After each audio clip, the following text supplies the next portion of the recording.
समझ में नहीं आया कि ये चूहा है कि छछूंदर है। और कहीं चूहा के धोखे में अगर छछूंदर को पकड़ लिया मुंह में, तो वो छछूंदर चाहे खतरे में आई चाहे नहीं आई, लेकिन अब चूहा, वो सर्प तो खतरे में आ गया। कैसे?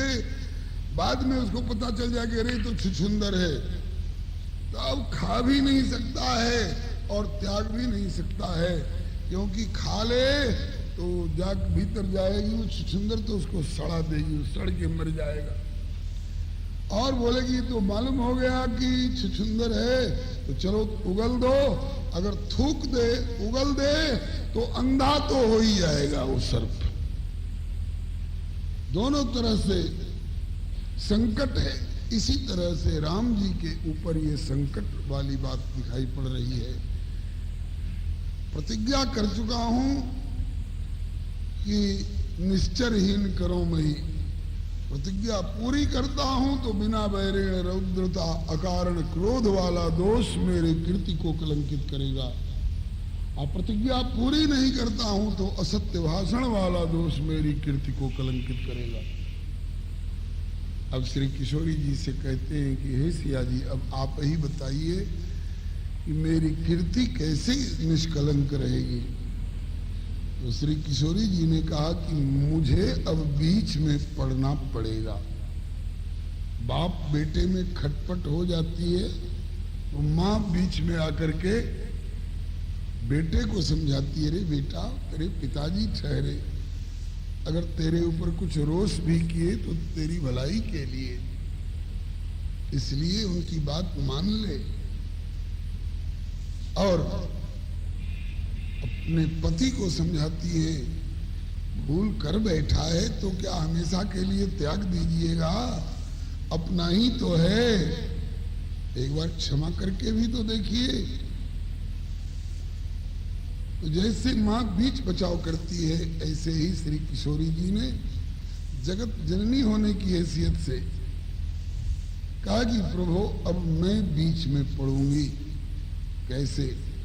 कहा कि मैं लंका जाऊंगी। इससे क्या होगा? बोले कि रावण मुझे हरण करके ले जाएगा, आप कहिएगा कि मेरी सीता को लौटा, और वो कहेगा कि नहीं लौटाता, जो करना हो करके देख ले। तब उसके बाद आप आक्रमण करिएगा और निश्चरहीन मही करने का आपको अवसर मिल जाएगा, तो बिना बैरेण रौद्रता वाला दोष आपको अभिभूत नहीं करेगा। ऋषियों की प्रतिज्ञा भी, ऋषियों के प्रति की गई प्रतिज्ञा भी पूरी हो जाएगी, पृथ्वी का भार भी उतर जाएगा। और ये राक्षस लोग भी चाह रहे हैं कि प्रभु सर प्राण तजे भवतरी हो। अब मैं बीच में नहीं पढ़ूंगी तो आपकी कीर्ति अब गंदी, धूमिल और दागदार होएगी ही। तब श्री रघुनंदन ने कहा, हे सीते, मेरा सुजस अगर जल है तो आपका सुजस उस जल की निर्मलता है। रामचरितमानस में जहां मान सरोवर का रूपक दिया गया है, वहां गोस्वामी जी ने इसका संकेत किया है बालकांड के प्रारंभिक भाग में। राम सीय यश सलील सुधासम,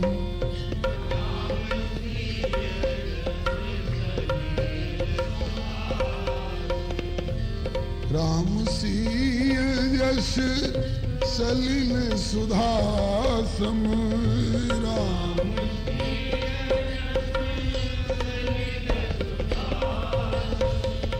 उपमा बीची विलास मनोरम, उपमा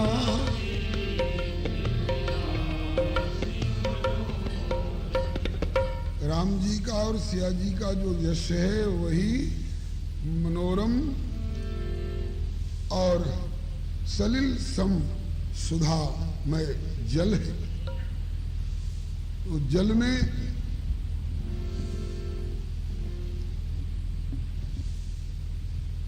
मधुरता भी होनी चाहिए, पेय जल होगा, मधुरता भी होनी चाहिए।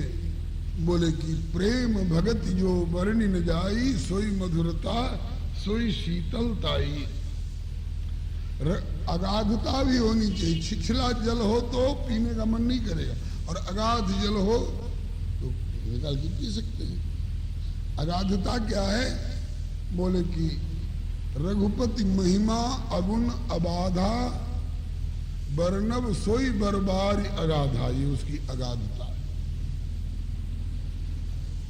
जल में निर्मलता भी होनी चाहिए, काई वही लगी होगी उसमें तो वो पीने लायक नहीं रहेगा। तो जल में निर्मलता भी होनी चाहिए, स्वच्छता। वो निर्मलता और स्वच्छता क्या है? सतीश शिरोमणि सीय गुण गाथा, सतीश शिरोमणि सीय गुण गाथा, सती शिरोमणि सीय गुण गाथा,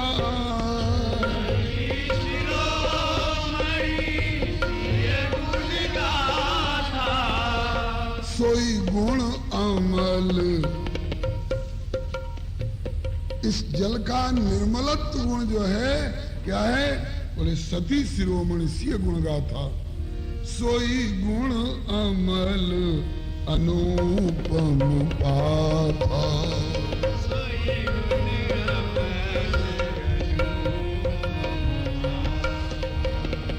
सोई गुण अमल अनुपम पाथा।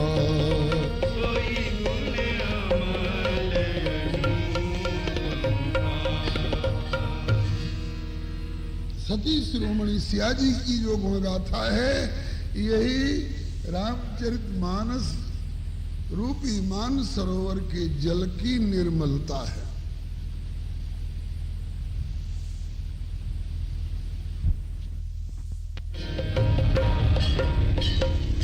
भक्तवत्सल भगवान की जय। हे प्रभु, आपकी कीर्ति पताका को दाग लगने से बचाने के लिए मुझे स्वयं लंका जाना पड़ेगा। तो इस पर प्रभु ने कहा कि यदि आप मेरे चरित्र को बेदाग रखने के लिए लंका जाने को तैयार हैं, तो मैं भी लंका के दाग से आपको सुरक्षित रखने के लिए मैं आपको लंका में नहीं जाने दूंगा, बल्कि आपके बदले में आपके प्रतिबिंब को भेजूंगा। बात ध्यान में आ रही है ना? मैं आपको बेदाग बचाने के लिए आपके प्रतिबिंब के द्वारा मैं काम चलाऊंगा। लंका के पतितों का उद्धार करने के लिए मेरी सीता को जाने की आवश्यकता नहीं है, मेरी सीता का प्रतिबिंब ही काफी है लंका वाले पतितों का उद्धार करने के लिए। अब यहां पर भी लोग प्रश्न करते हैं कि क्या राम जी भी 2 नंबर का धंधा किया करते हैं? तो कहते हैं कि अगर 1 नंबर वाला व्यक्ति इनके सामने आवे तो उसके साथ 1 नंबर का व्यवहार करते हैं, और 2 नंबर वाला अगर आकर के चुनौती देने लग जाए तो कहते हैं कि बेटा मुझसे बढ़ करके 2 नंबर करने वाला कोई हो ही नहीं सकता है। इसको डिमडिम घोष डंके की चोट से कह रहे हैं, ये यथा माम प्रपद्यन्ते ताम तथैव भजाम्यहम्। जो जिस भाव से मेरी शरण में आकर के मुझसे पेश आएगा, मैं भी उसी भाव में भावित होकर के मैं भी उससे उसी तरह से पेश आऊंगा। आप हमारे पिताजी हैं प्रभु, तो तुम मेरे बेटे हो, बेटे आ जाओ, मैं गले से लगाने को तैयार। मैं तुम्हारा बाप कहलाना चाहता हूं, तो ठीक है, मैं आपका बबुआ कहलाने के लिए भी तैयार हूं। आप दशरथ बन जाओ, मैं राम बन जाऊंगा। आप नंद जी बन जाओ, मैं कृष्ण बन जाऊंगा कन्हैया। प्रभु मैं आपका शिष्य बनने को तैयार हूं। शिष्यस्ते हम साधिमाम त्वाम प्रपन्नम। तो कहा कि तुम अर्जुन बन जाओ, मैं कृष्ण बन जाता हूं। तुम लक्ष्मण बन जाओ, मैं श्री राम बन जाता हूं। प्रभु मैं आपका गुरु बनना चाहता हूं। तो कहते हैं कि आप वशिष्ठ और विश्वामित्र बन जाइए, गर्ग और सांदीपनि बन जाइए। मैं राम और कृष्ण बन करके आपका चेला बनने के लिए भी तैयार हूं। प्रभु मैं आपका मित्र बनना चाहता हूं। तो कहा कि विभीषण बन जाओ, निषाद राज बन जाओ, सुग्रीव बन जाओ, भोज तोष मधुमंगल बन जाओ। मैं तुम्हारा सखा बनने को तैयार हूं। तुम सुदामा भैया बन जाओ और मैं तुम्हारा सखा कृष्ण कहलाऊंगा। प्रभु मैं आपका दुश्मन बनना चाहता हूं कि तो तुम रावण बन जाओ, मैं राम बन करके आ जाऊंगा तेरे सामने। डिम डिम घोष है, कोई सांप्रदायिक जातिगत वर्णगत वर्गगत कोई पक्षपात नहीं। ये माने जो कोई यथा माने जिस तरह से माम प्रपद्यन्ते तांस तथैव भजाम्यहम्।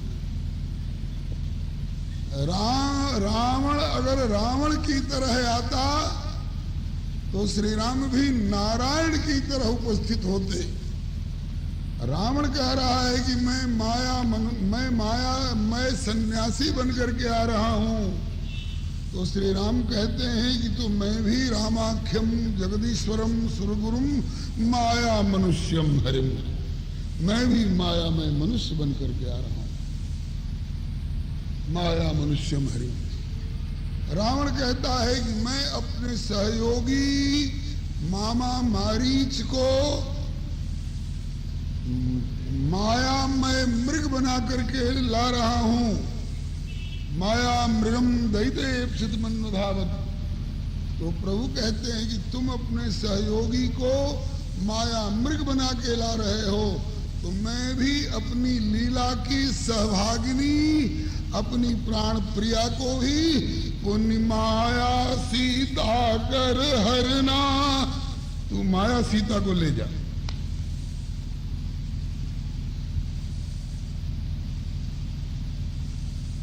बात स्पष्ट हुई होगी। श्री किशोरी जी ने प्रभु की कीर्ति ध्वजा को बिना वैरिण रौद्रता और असत्य भाषण वाले दोष से बचाने के लिए लंका में आना स्वीकार किया है। तो इनका लंका में आना ही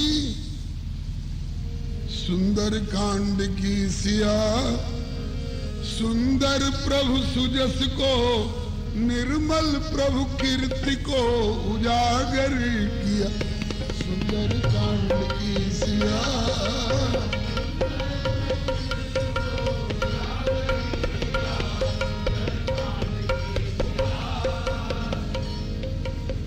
दो तीन कड़ी पहले गा चुका हूं, केवल दोहरा देता हूं। 10 मुख ने बहुविधि प्रलोभन दिया। 10 मुख भयहु दिखायो तो न विचलित दिया। सुंदर कांड की सिया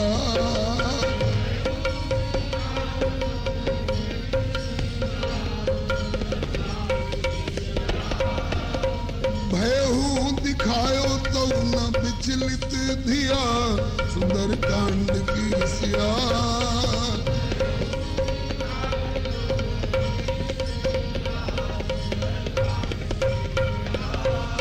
सुंदर प्रभु सुजस को उजागर किया।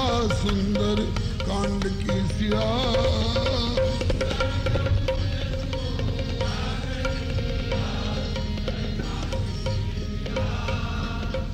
त्रय अकार प्रभु प्रति व्याख्या कर चुका हूं। त्रय अकार अनन्य शेषत्व, अनन्य अरहत्व और अनन्य उपायत्व। विशद चर्चा हुई है इस पर। त्रय अकार प्रभु प्रति निभा ही लिया।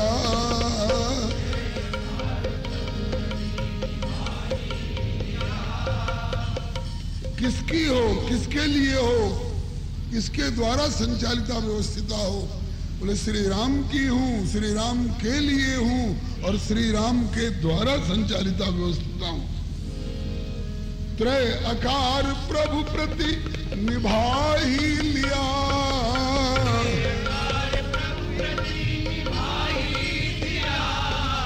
पातिव्रत्य अद्भुत, पातिव्रत्य अद्भुत प्रतिष्ठित किया सुंदर कांड की सिया।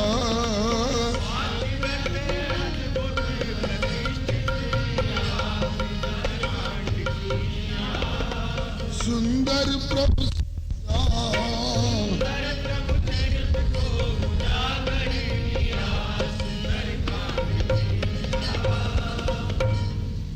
धैर्य और तितिक्षा में हद कर दिया, धैर्य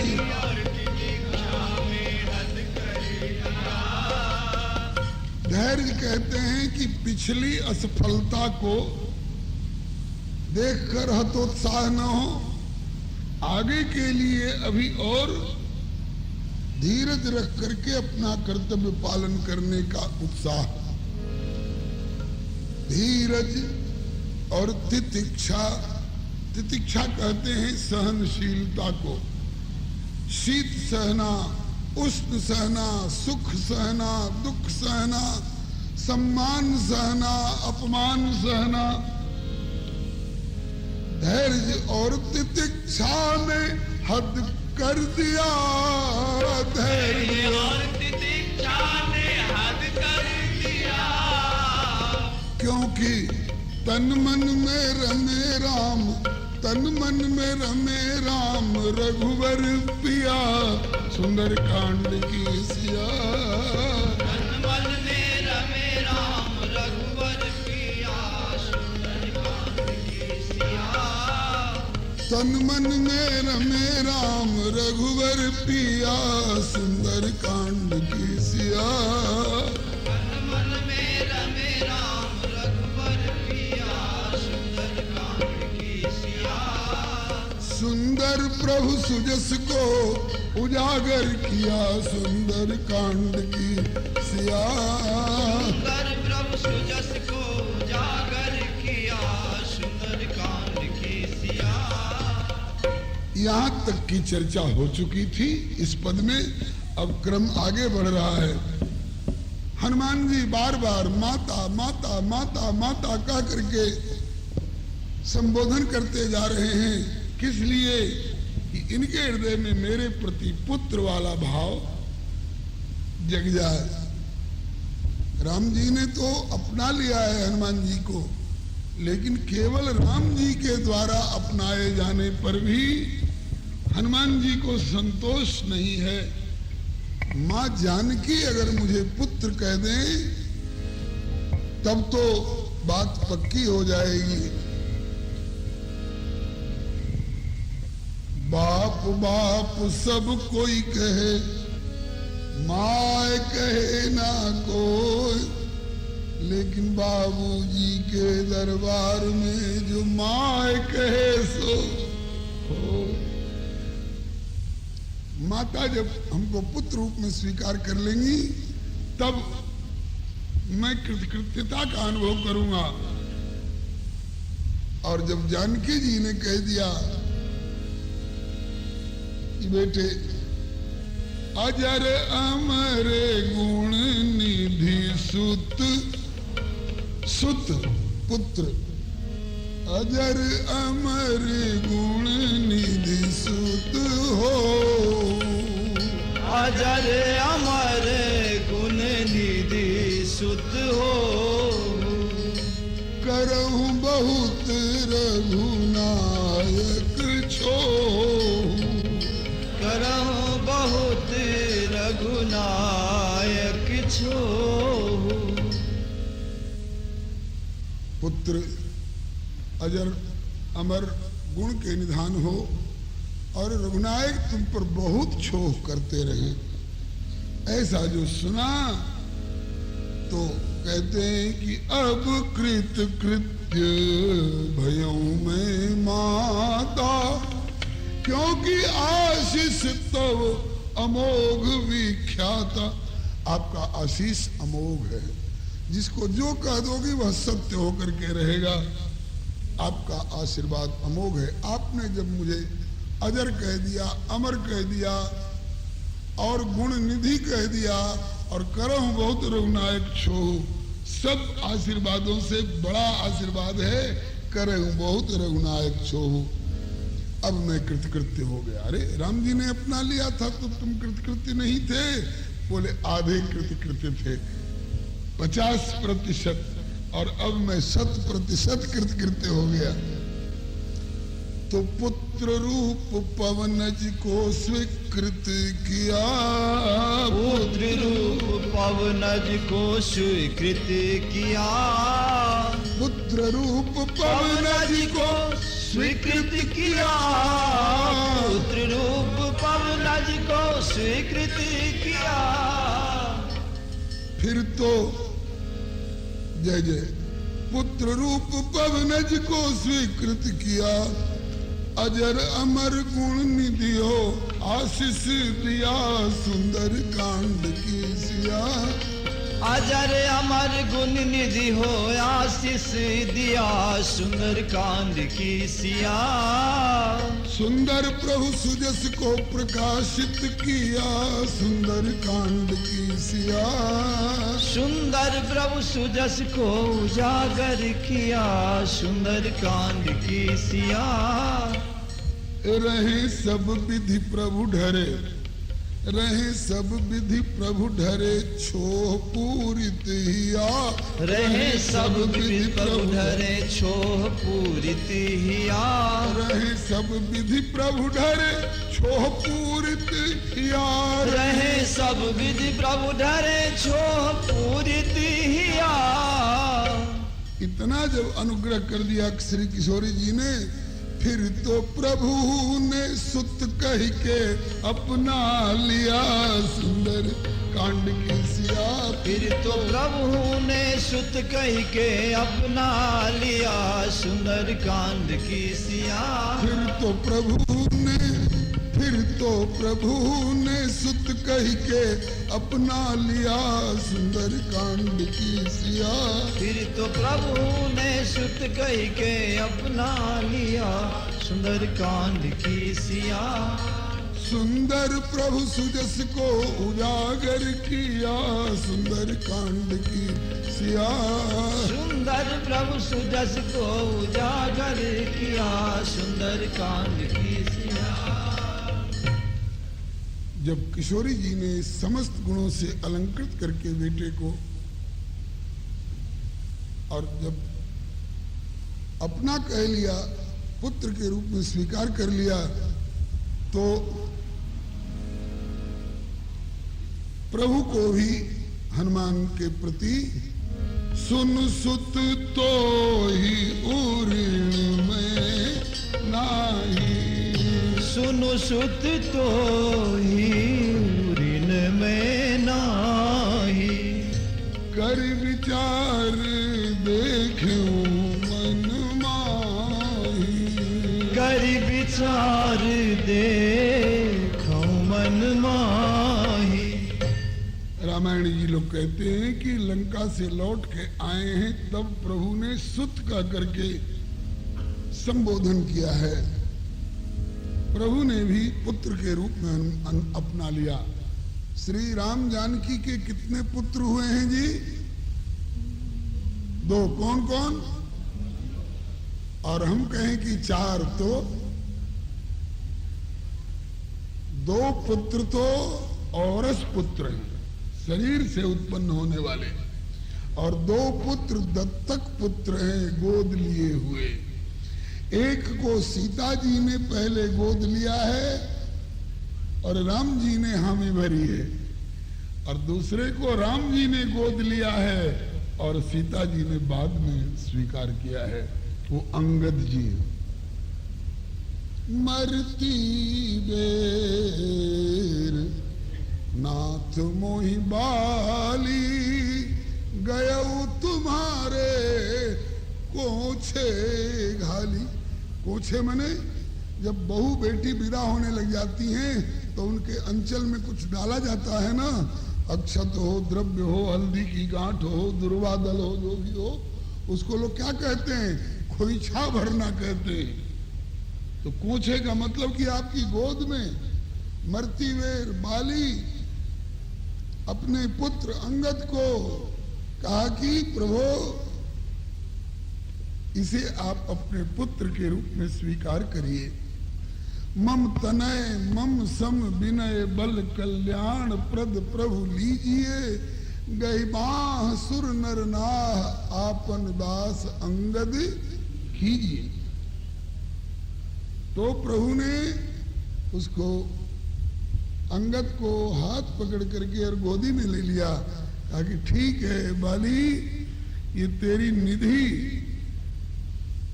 अभी मेरा हो गया, मैंने स्वीकार कर लिया। तो ये दो पुत्र दत्तक के रूप में स्वीकार किए गए हैं। एक तो श्री राम जी के द्वारा अपनाए गए और दूसरे श्री किशोरी जी के द्वारा अपनाए गए अंगद और हनुमान। बड़ भागी अंगद हनुमाना, बड़ भागी अंगद हनुमाना, चरण कमल चापत विधि नाना, चरण कमल चापत विधि नाना। ये चारित्रिक सौंदर्य है, ये माता जानकी के हृदय का सौंदर्य है। अब आइए बाह्य सौंदर्य के लिए भी कहा जा चुका है।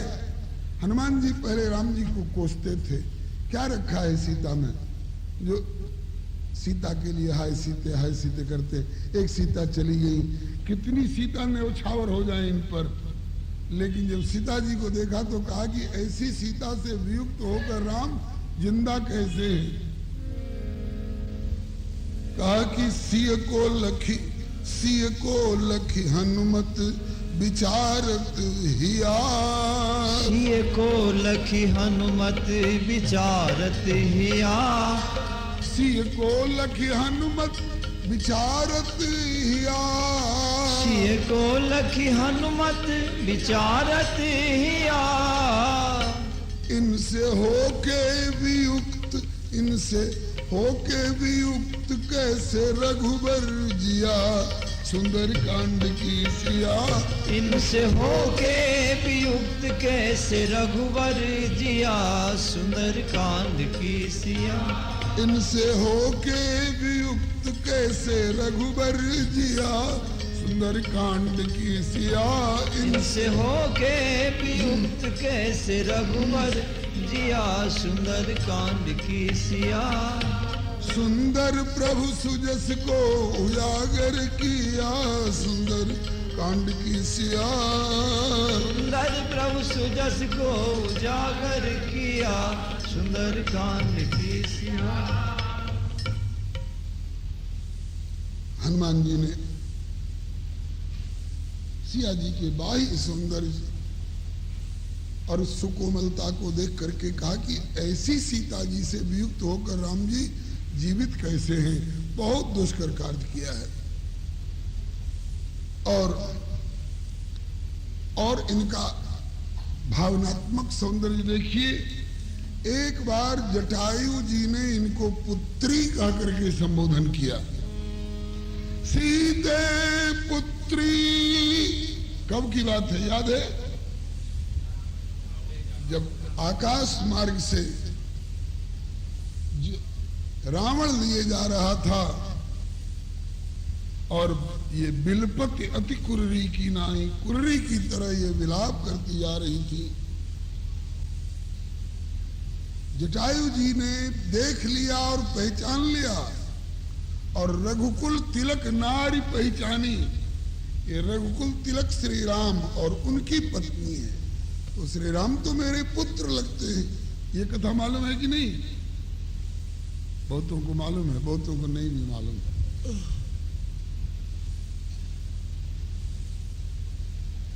समय ज्यादा लगेगा, कल ही भर का समय है, फिर भी चलिए संक्षेप में कह दूं। एक बार दशरथ जी को मालूम हुआ कि शनि देव रोहिणी सकट नामक एक रेखा का उल्लंघन करने वाले, और रोहिणी सकट का जहां उल्लंघन किए कि उसके बाद फैसला हो जाएगा कि 12 वर्ष तक एक बूंद पानी नहीं बरसेगा, प्रजा एक एक बूंद पानी के लिए तड़प जाएगी। तो दशरथ जी ने कहा कि मैं अपनी प्रजा को एक एक बूंद पानी के लिए तरसने नहीं दूंगा। तो क्या करोगे? बोले शनि महाराज से अनुरोध करूंगा कि इस रेखा को पार मत कीजिए, आप दूसरा अपना रास्ता बदल के जाइए। वशिष्ठ जी ने कहा कि वो मानेंगे? कहा कि मेरे पूर्वज हैं, क्यों नहीं मानेंगे?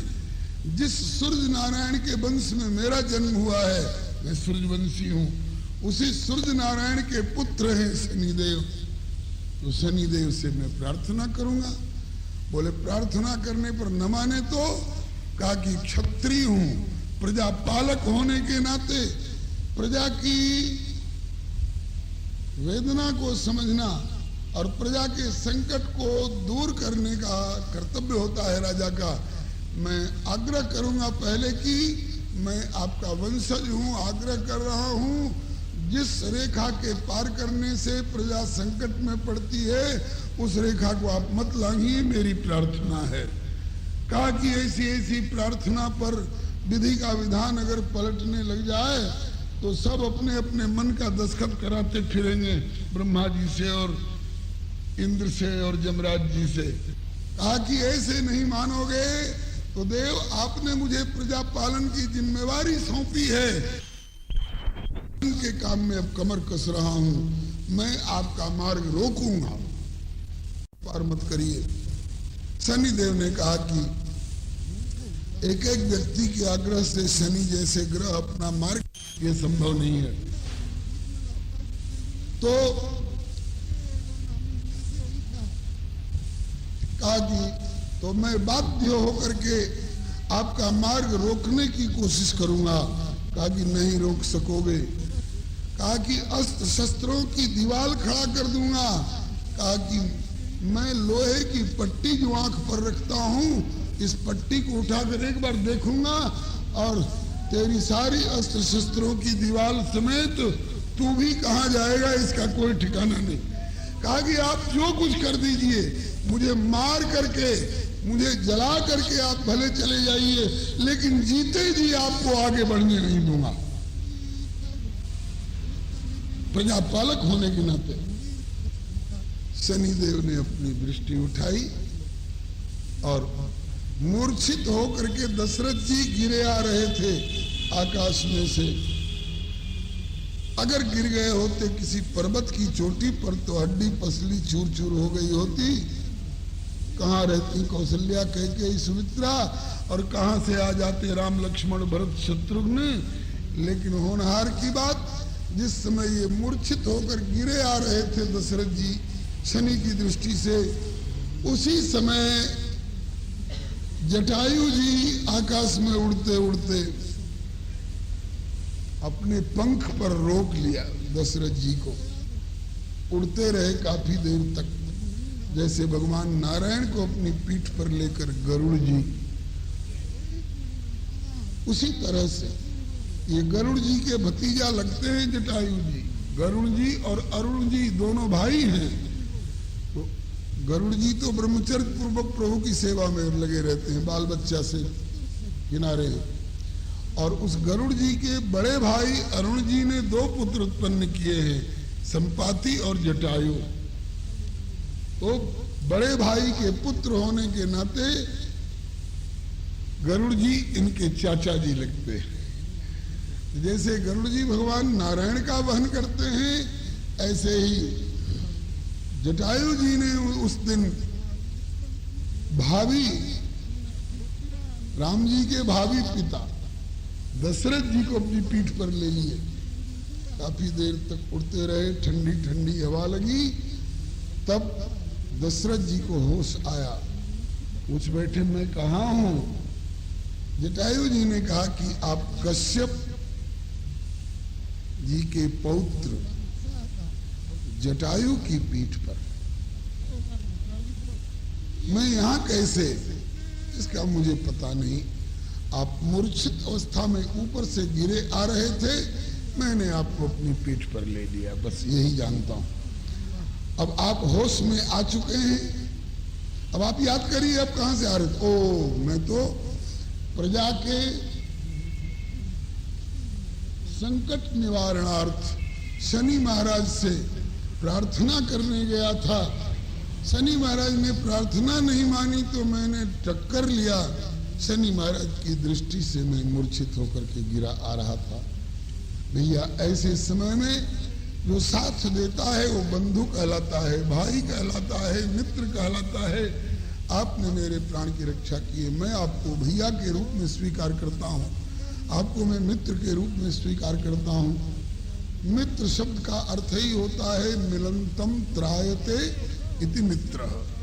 अपने मिलने वालों को, अपने संपर्कियों को जो त्राण दिलाते हैं, छुटकारा संकट से और बुराइयों से, वो मित्र कहलाते हैं।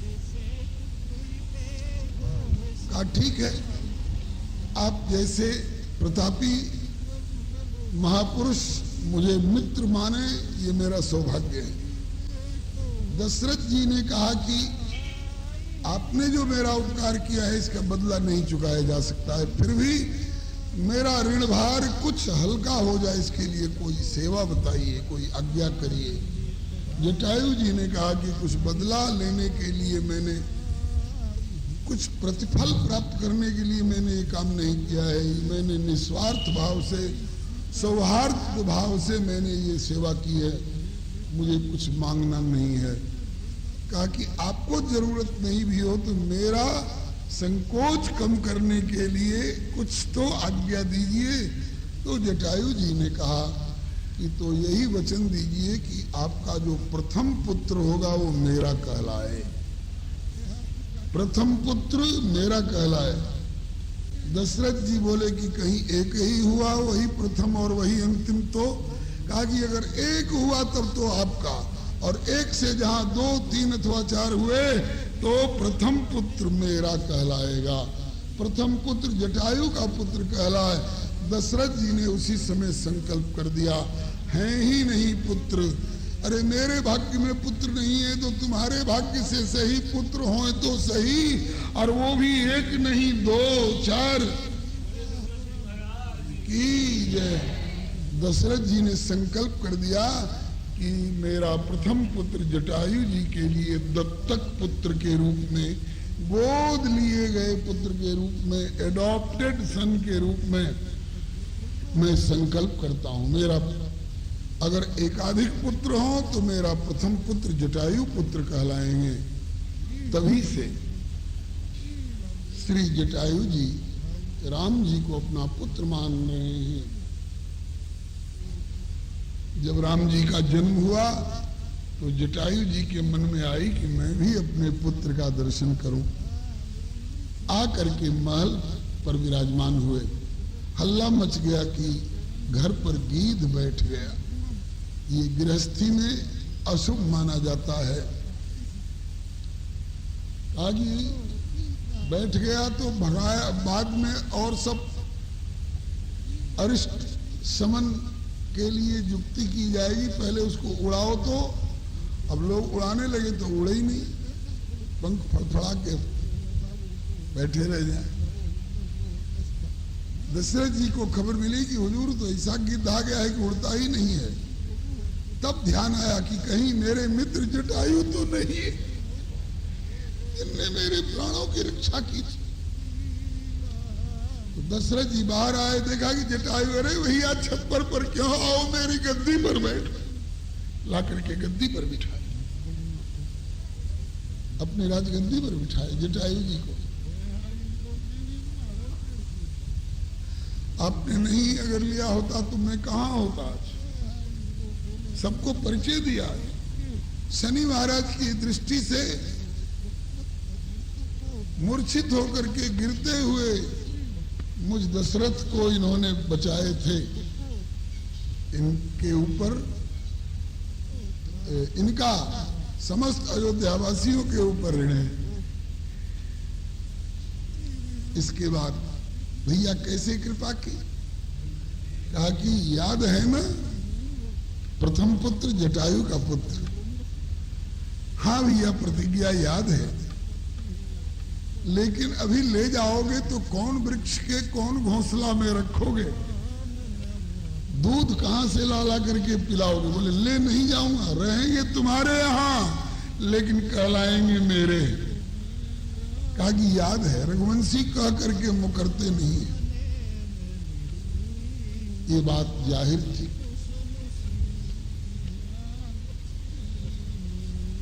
अब वहां की बात सुनिए। जब पहली बार का प्रयास निष्फल हुआ शनिदेव को रोकने का, मूर्छित होकर के गिरते आ रहे थे, जटायु जी ने बचा लिया। पुनर्जीवित होने के बाद दशरथ जी फिर दोबारा गए शनिदेव के सामने, मैं जीवित होकर के आ गया हूं देव। तो कहा कि अभी तो मूर्छित हुए थे और अब इस बार तो तुम्हारा क्या हाल होगा, सोच लो। कहा कि सोच विचार करके आया हूं। बस शनि जी ने हृदय से लगा लिया, बेटा राजा हो तो तेरा जैसा, प्रजा की रक्षा करने के लिए अपने प्राणों की परवाह नहीं करके, और बार बार तू मेरे सामने आता है। पहली बार तो तेरी परीक्षा ली गई थी, लेकिन अब इस बार तेरी परीक्षा नहीं, तू परीक्षा में उत्तीर्ण हुआ। बेटा अब मैं रास्ता बदल के जाऊंगा, तेरी प्रजा को संकट में पड़ने नहीं दूंगा। ऐसे प्रजापालक हुए हैं सूर्यवंशी। आज के शासक लोग प्रेरणा लें इन महापुरुषों से, इनके चरित्रों को जाने बिना चाहे कुछ भी मनमानी कर लो, चाहे कोई भी इन पर वर्ग भेद और संप्रदाय भेद और क्या क्या कह करके समाज में दरार डाल लो, ये अलग बात है। प्रजा के पालन के पीछे इन्होंने अपनी जान को भी खतरे में डाला है। अस्त वही जटायु जी सीता हरण से पहले भी एक बार गिद्धराज सो भेंट भई, बहुविधि प्रीत दृढ़ाई, गोदावरी निकट प्रभु रहे पर्ण गृह छाई। गोदावरी के किनारे जब पंचवटी की कुटिया बनी तो जटायु जी मिले और बताया कि रामभद्र, मैं तुम्हारे पिता दशरथ जी का मित्र हूं, जटायु मेरा नाम है। कहा कि मुझे पिताजी ने बता दिया है, मैं आपका हूं। अयोध्या नरेश दशरथ जी के शरीर छूटने पर भरत जी पितृहीन हो गए होंगे, लक्ष्मण और शत्रुघ्न पितृहीन हो गए होंगे, गावड़े की भाषा में टूअर, बाप के बिना हो गए होंगे। लेकिन मैं अभी टूअर नहीं हुआ हूं, मैं अभी पितृहीन नहीं हुआ हूं, मेरे पिता मौजूद हैं। कौन? जटायु जी। गीतावली में कहा है, सुनहु लखन खगपति मिले बन, मैं पितु मरण न जान्यो।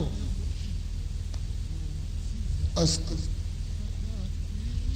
उस जटायु जी ने देखा था आकाश मार्ग से कोई असुर किसी नारी का अपहरण करके लिए जा रहा है। कौन नारी है? तो कहा कि रघुकुल तिलक नारी पहचानी। पहचान गई तो मेरी पुत्र वधू सीता है। बस वहीं से आवाज लगा। किसी की हिम्मत नहीं पड़ रही थी, ब्रह्मा की हिम्मत नहीं पड़ रही थी जो आकर के रावण को टोके, इंद्र की हिम्मत नहीं थी, सूर्य चंद्र की हिम्मत नहीं थी, वरुण कुबेर की हिम्मत नहीं थी।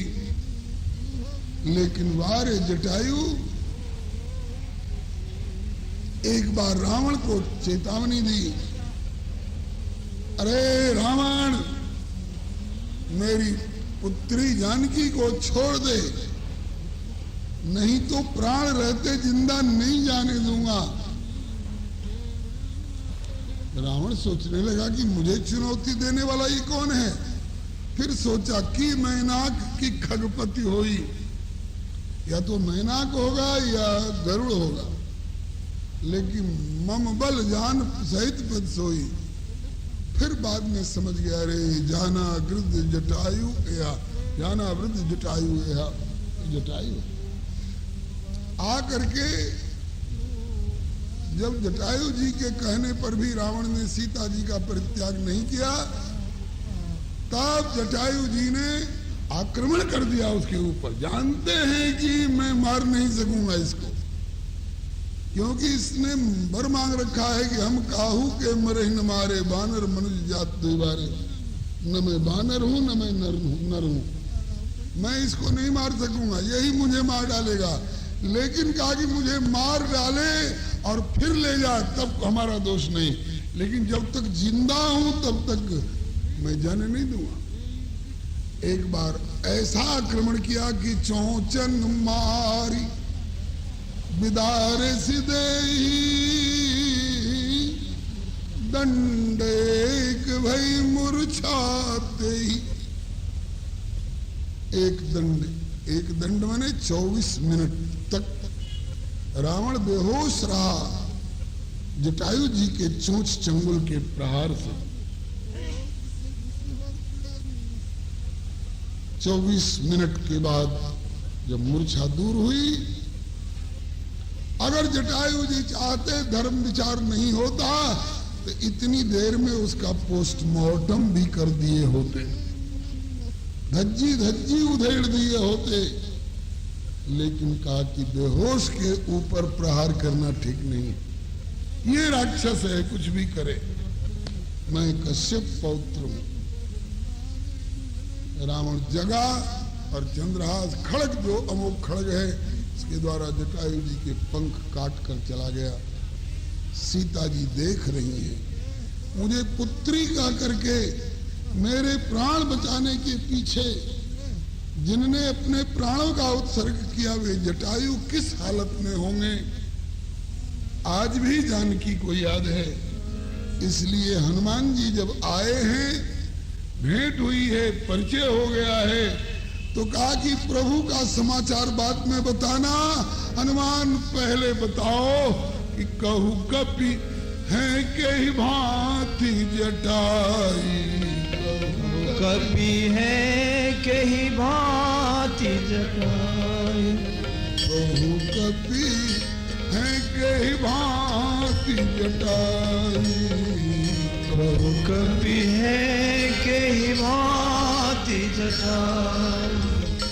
घायल परो दुष्ट के कर से, घायल परो दुष्ट के कर से, तब से नहीं सुध पाई। कहू कपि है के भांति जटाई। तब से सुधि नहीं पाई। कहू कपि है के भांति जटायु।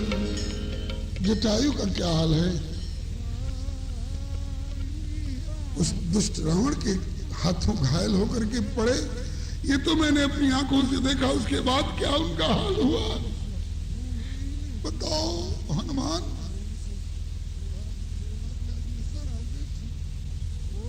करत विलाप रही मैं नभपथ, पुत्री पुत्री कही धाई।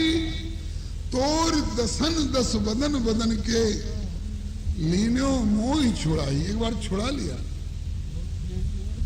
उसके बाद विधि का विधान, परहित साधन बलिवेदी पर जिन निज देह चढ़ाई। मुझे खेद है कि सूर तासुकी कर न सकी मैं, निज कर सो सेवकाई। कहू कपि है के भांति जटाई। कह देना प्रभु से, मेरे विषम वियोग विरह में जो फिर हैं रघुरा दो भाई, तो परिपाए प्राण धन प्रभु सो कही दीजो समुझाई। सूर सुस्यंदन पर चढ़ाई के गीध अवध ले जाई, सिंहासन बैठारी तासुकी प्रभु करी है सेवकाई। कहु कपि हैं के भांति जटाई। श्री किशोरी जी ने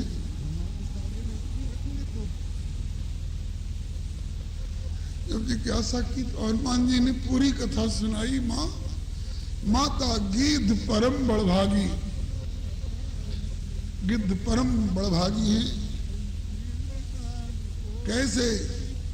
बोले कि आपकी सुधि प्रभु को सुनाए, प्रभु का दर्शन करके प्रभु का नाम लेते हुए अपने शरीर को उन्होंने त्याग दिया। वर्णन आया है कि सीता से सेवा विनुलीन है, सीता ते सेवा विनुलीन है, खग सुर लोक सिधारे, सूर गिरी भूसुता धरणी पर मनो शक्र सर मारे। ईश्वरी जी मूर्छित हो गई। मेरे पितृ तुल्य, मेरे ससुर तुल्य जटायु जी कि मैं सेवा नहीं कर सकी, कम से कम अपने अंचल से उनकी धूल तक तो नहीं झाड़ सकी। तो श्री हनुमान जी ने बताया, माता जटायु जी को वह गति दी है प्रभु ने, औरों से अपनी भगवत्ता को छिपाया, लेकिन जटायु जी के लिए अपनी भगवत्ता प्रकट करते हुए बोले कि पिताजी मेरे जान तात कछुक दिन जीजिए, आप जीवित रहिए। अब जीवित रह के क्या करेंगे? तो कहा कि हरिहर सुजस सुनाई दर्श दे लोग कृतार्थ कीजिए। कहा कि शरीर तो अब रहने लायक है नहीं, दोनों पंख कट चुके हैं। कहा कि इसकी चिंता मत करिए, अब तक मैंने अपनी भगवत्ता को छिपाया है, लेकिन आपके लिए यदि आवश्यकता पड़ी तो मैं अपनी भगवत्ता को प्रकट करूंगा। अभी मैं ब्रह्मा का आह्वान करता हूं, ब्रह्मा अपनी लेखनी लेकर आओ, पूछो पिताजी से कैसा शरीर चाहते हैं और कितने दिन की आयु चाहते हैं, लिख। ब्रह्मा के ऊपर भी मेरा आदेश, यम ब्रह्मा वरुणेन्द्र रुद्र मरुतस्तुन्वन्ति दिव्यस्तवैर वेदैः सांग पदक्रमोपनिषदैर् गायन्ति यत्सामगाः ध्यानावस्थितद्गतेन मनसा पश्यन्ति यं योगिनो यस्यान्तं न विदुः सुरासुरगणाः देवाय तस्मै नमः। आज श्री किशोरी जी में कितनी कृतज्ञता है, ये चारित्रिक सौंदर्य है बंधुओं। हम कितने बड़े बड़े उपकारियों को ठुकरा देते हैं। चलो चलो हम तुमको पहचानते नहीं, तुमको कुछ नहीं समझते। और वारे श्री किशोरी जी,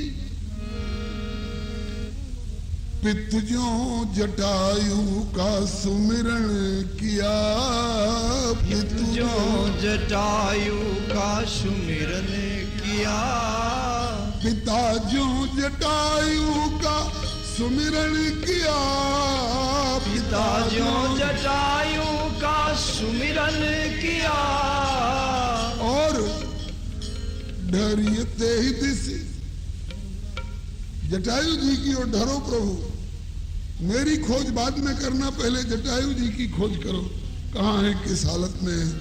डरियते ही दिशि संदेश अपने प्रभु को दिया, सुंदर कांड की सिया। डरियते ही दिशि संदेश अपने प्रभु को दिया, सुंदर कांड की सिया। डरियते ही दिशि संदेश, डरियते ही दिशि संदेश अपने प्रभु को दिया, सुंदर कांड की सिया। डरियते ही दिशि संदेश अपने प्रभु को दिया, सुंदर कांड की सिया। सुंदर प्रभु सुजस को उजागर किया, सुंदर कांड की सिया। सुंदर प्रभु सुजस को उजागर किया, सुंदर कांड की सिया। श्री पृथ्वी माता कहती है कि मैं पर्वतों का भार झेलने में समर्थ हूं, वृक्षावलियों का भार झेलने में समर्थ हूं, सागर का भार झेलने में समर्थ हूं। मेरे ऊपर वज्र की चोट कोई मारे तो उसको सह सकती हूं, लेकिन कह रही मुझे तो लगे एक कृतघ्नि भार। कृतघ्न व्यक्ति को वो तो मेरे ऊपर इतना भार हो जाता है कि उसके भार से मैं लगता है कि कदा पता नहीं कहाँ दबी जा रही हूं। गिरिसर, इसी का भाव है मानस में, गिरिसर सिंधु भार नहीं मोही, जस मोहि गरु एक पर द्रोही। श्री किशोरी जी ने इस आचरण के द्वारा हमें शिक्षा दी है।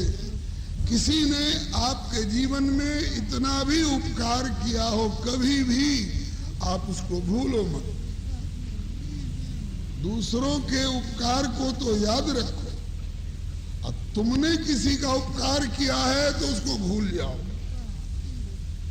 औरों के किए हुए उपकार को भूल जाओगे तो कृतघ्नि हो जाओगे,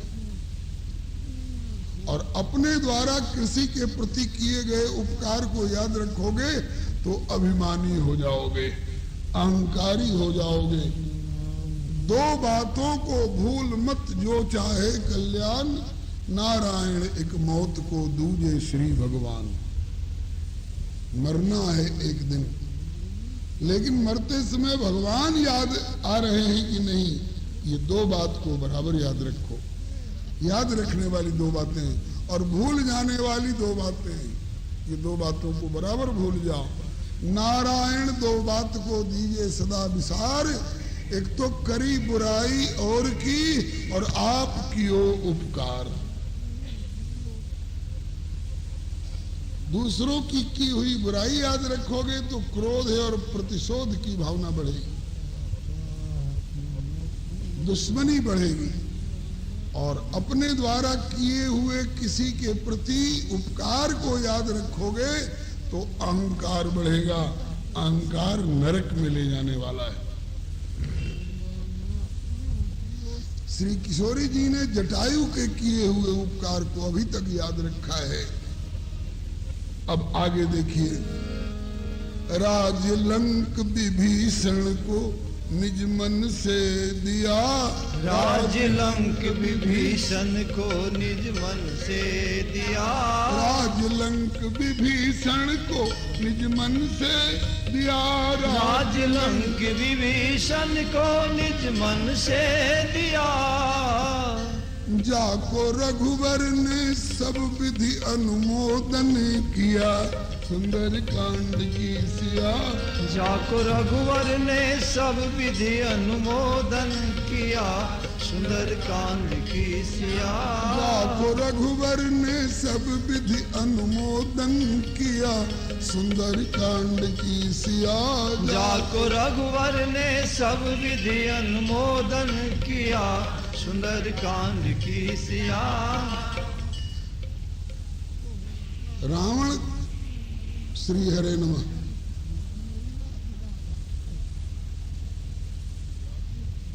रावण की लंका में रहते हैं, लेकिन इतना प्यारा भक्तिपूर्ण जीवन है।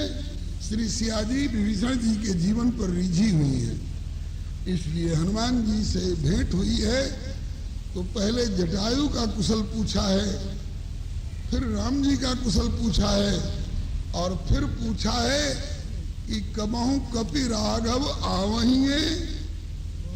ये गीतावली का पद है। मेरे नैन चकोर प्रीतिवश राका सस मुख दिखरा वहिए।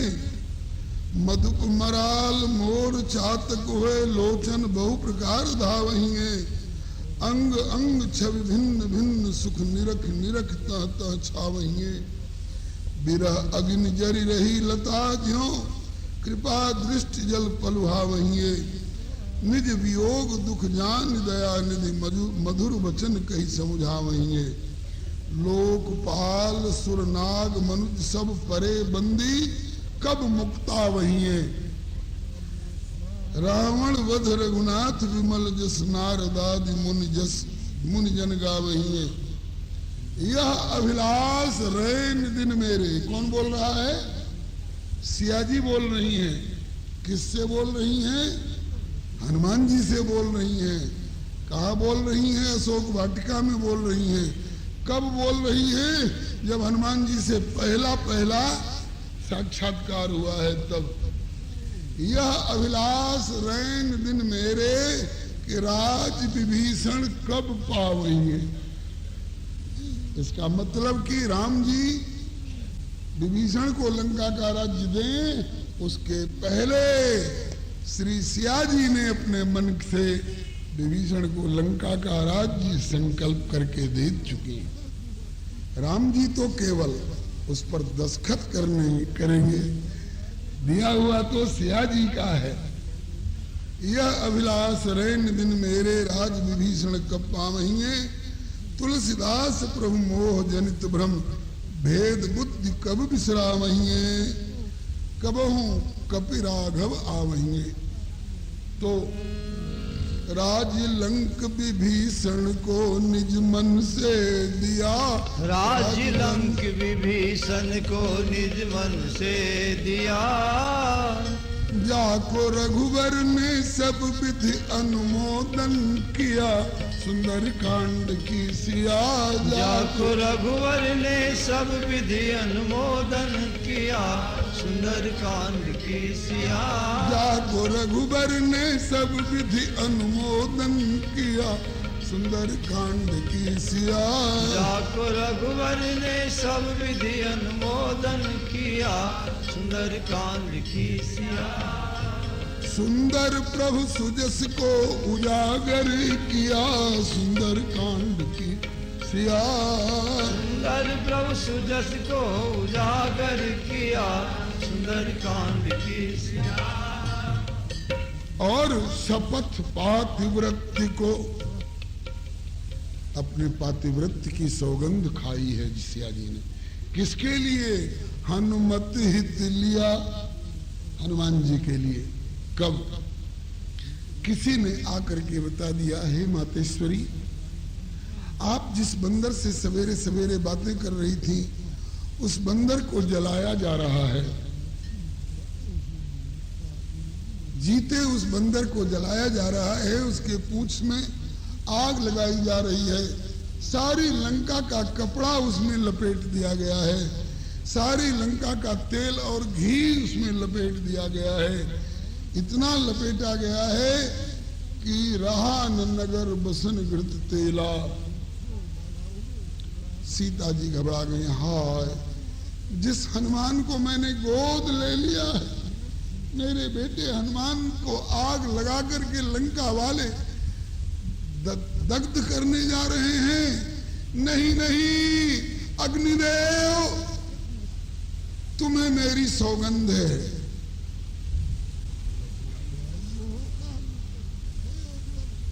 और मेरी नहीं, मेरे पातिव्रत्य की। अगर मैंने तन से, मन से, वचन से किसी भी प्रकार अपने प्रभु के अतिरिक्त और किसी को के प्रति आकृष्ट नहीं हुई हूं, यदि मैंने मनसा वाचा कर्मणा प्रभु की रुचि का अनुसरण करते हुए हर तरह की सेवाओं से मैंने प्रभु को संतुष्ट किया हो, यदि मेरा पातिव्रत्य सही सही ढंग से प्रतिपालित हुआ हो, तो हे अग्निदेव, शीतो भव हनुमतः। यूट्यूब चैनल श्री हरे नमः को लाइक, शेयर, सब्सक्राइब करें। धन्यवाद।